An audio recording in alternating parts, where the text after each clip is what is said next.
Alright, Brakatehawa, Brakatehawa Shai, Brakatehawa, Brakatehawa Shai, Brakatehawa, Brakatehawa Shai.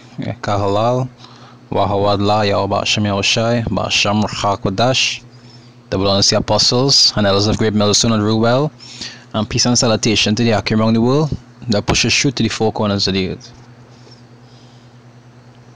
In my administration, we will ensure that this system is in place. And I will tell you, it will be on land, it will be on sea, it will be in air. We will have a proper tracking system. Let me ask you at home, and even the guys here in the studio, a question. Let's say your boss offered you an easier way to log onto your computer in the morning, or bypass having to get change for the vending machine, or even get through a secure door by having a microchip planted in your hand. Anyone? Yes? Anyone? Yeah, well, it's apparently happening, and not everybody's happy about the idea.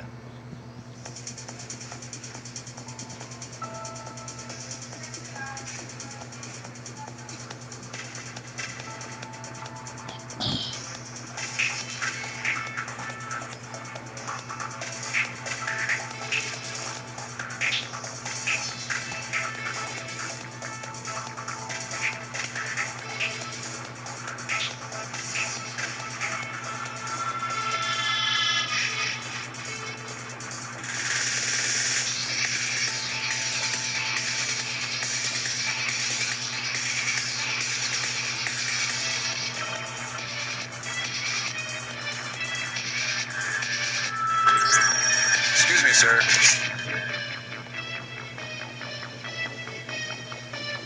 Forgot your receipt. Checkout lines. Who needs them? Have a nice day. This is the future of e-business. I'm stunned to hear that that's actually something that's being considered now. I mean, that sounds so science fiction. Days of overstuffed wallets in your back pocket or purse might soon come to an end.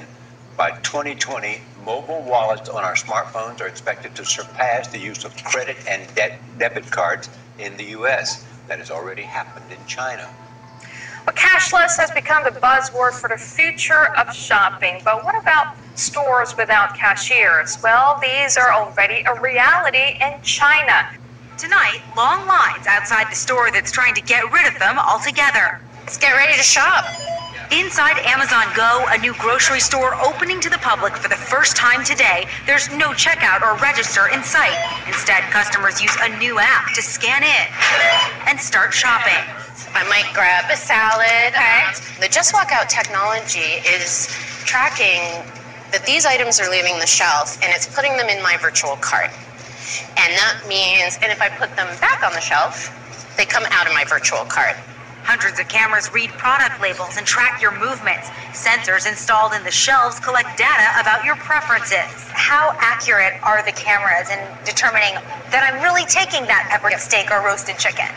The system is highly accurate. On the rare occasion, if you were to find an error, we make it super easy to do a self-service return.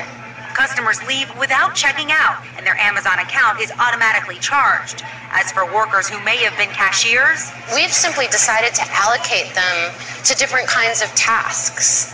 Amazon recently bought Whole Foods, but says there are no plans to install this technology in those stores. We know them class as forgers of lies. They will say that, but when the whole system implements throughout the whole country, that's exactly what they're going and do. But they just don't want you to think that that is what they consider and just lying. Amazon can perfect this method of checking out. I think it could send a strong signal to other grocers that they need to step up their game in providing convenience to consumers. A race to win your wallet, even if it never leaves your pocket. Staff retail sector is forecast to grow to $10 billion by 2020, which is 3 times that of 2017.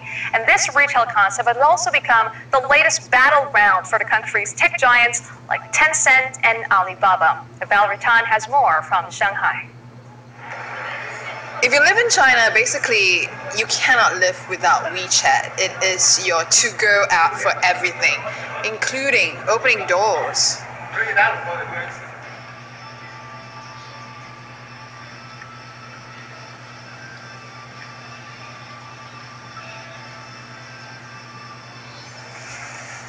and let's see what's in store. Good morning. So when I moved here to China a couple of months ago, I kept getting funny looks every time I would pull cash out of my wallet to pay for things. And then I got one of these. It's a code on my phone, and now I can basically buy anything here in China. When you pay for something, how do you pay for it? On the streets of Beijing, cash is definitely not king. What do you think of people who use cash to pay for things? That's rare and weird, he says. Only the elderly and people who don't know how to use a phone pay cash. This woman says, I rarely take my wallet when I go out, just my phone. That's because those phones can buy just about anything, from clothes in the store to steamed buns on the street. They're used to pay for bike rides and bus rides, rent and utility bills. When was the last time you used... It just shows all these people who foolish and thinking that this technology is still far away, somewhere far in the future. This technology done being utilized all over the world already. You understand? And slowly but surely it's becoming more and more wide, until eventually it become completely mandatory. Cash. A month ago? Wow, that's a long time. WeChat and Alipay dominate China's mobile market, and payments on their platforms totaled more than $5.5 trillion last year, a 200% jump from the year before. Well, it's experimental, so we can't be sure of what's going to happen. But you know me, I'm an experimental type of guy, so I would go along with it just when it comes to work, nothing else, hey? But basically, what this company is doing, they're trying this out, and I've got to tell you, this is RFID technology. That probably doesn't mean a lot to anybody at home, but it's the same technology we have in our badges that we use to get into work. So there's a company in Wisconsin. They're giving employees the option, and about 50 out of the 80 employees have opted to do it. So they can, instead of using the badge or instead of using their phone to buy something at the vending machine or instead of using a credit card, they just have a little chip inserted into their hand right there between the thumb and your pointer finger. It's done by either a tattoo artist or someone who has a license to do piercings put in that way. And it's really just the same technology that we're using inside other devices, only you can't lose it. The president was in Tampa, Florida last night for a rally ahead of the state's primary this month. Mr. Trump pushed for voter ID by making an erroneous comparison with grocery shopping. You know, if you go out and you want to buy groceries, you need a picture on a card. You need ID. You go out and you want to buy anything, you need ID and you need your picture. Hi there, how you doing? I am wonderful. I am so sorry. That flight is canceled. No. Customer incident at the other end. So when is the next flight? Yeah, they're all kind of full. I booked this weeks ago. It's my best friend's wedding. I'm sorry. I have to get there. I have to. Okay, let's see what we can do. Thank you.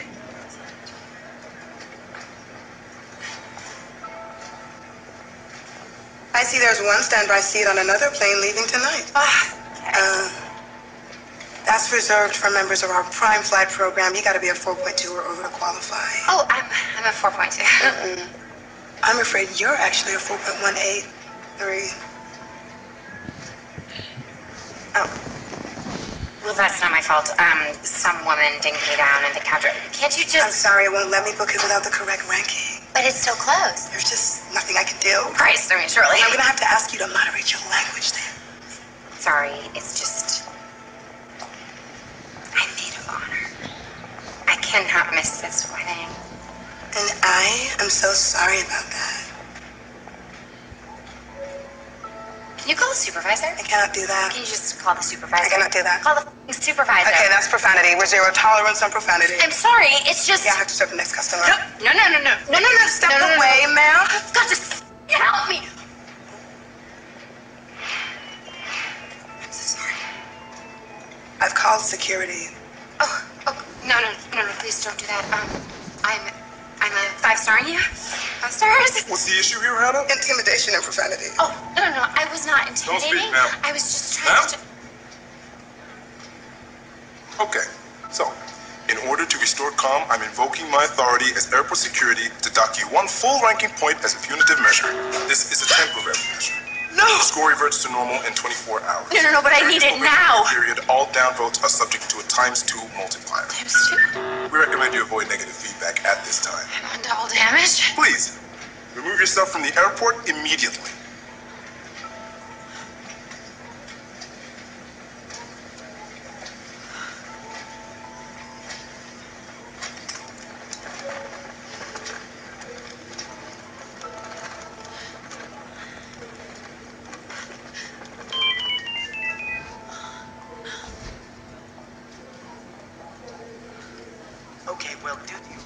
China plans to give all of And it's even showing you how it is. They even putting it in movies how they will be collecting information about your trade chip and actually using that information against you. However it is that they see fit. 1.4 billion citizens a personal score based on how they behave. Ben Tracy is in China with what's behind the government's scoring system. Good morning. The government here says it is trying to purify society by rewarding those who are trustworthy and punishing those who are not. So like the credit score that most Americans get for how they handle their finances, Chinese citizens are now getting social credit scores based I mean, what this refers to your compliance level. If you're highly compliant to their liking, you'll be credited. And if you're not, well, we know the men of the most are classed in this society. We are not classed as those who does comply. based on everything from whether they pay their taxes on time to how they cross the street. When Leo Hu recently tried to book a flight, he was told he was banned from flying because he's on the list of untrustworthy people. Leo was a journalist who was ordered by a court to apologize for a series of tweets he wrote and was then told his apology was insincere. I can't buy property. My child can't go to private school, he says. You feel you're being controlled by the list all the time. And the list is now getting longer, as every Chinese citizen is being assigned a social credit score, a fluctuating rating based on a range of behaviors. It's believed that community service and buying Chinese-made products can raise your score. Fraud, tax evasion, and smoking in non-smoking areas can drop it. If a score gets too low, a person can be banned from buying plane and train tickets, real estate, cars, and even high-speed internet. It's a good thing, this woman says. There should be punishment for people who can't behave. China's growing network of... I mean, once with this thing like that really is fools, because at the end of the day, the government doesn't be just in a lot of the judgments. Simply because they don't want you to do something, no matter how bizarre it is, that is what they'll be crediting you on, and not right and wrong half of the time. She'll only sit there until she's a victim of it. Surveillance cameras makes all of this possible. The country already has an estimated 176 million cameras, and it plans to have more than 600 million installed by 2020. It can recognize more than 4,000 vehicles. Xu Li is the CEO of SenseTime, one of China's most successful artificial intelligence companies. It has created smart cameras for the government that can help catch criminals, but also track average citizens. This knows every person, every bike, every car, every bus. In several big cities in China, including here in Shanghai, the government is even tracking jaywalkers. Cameras record them going through intersections, zero in on their face, and then publicly shame them on nearby video screens. Now, there are upsides for people the Chinese government considers trustworthy. They can actually get better interest rates at banks, they can get discounts on their energy bills, and China's largest online dating site reportedly even boosts the profiles of people with high social credit scores. See that the programming is coming, they'll get benefits for the ones who compliant and penalties for the one not. You understand? As a tactic to scare them. Anyway, so I thought I'd share that. With that, I say shalom.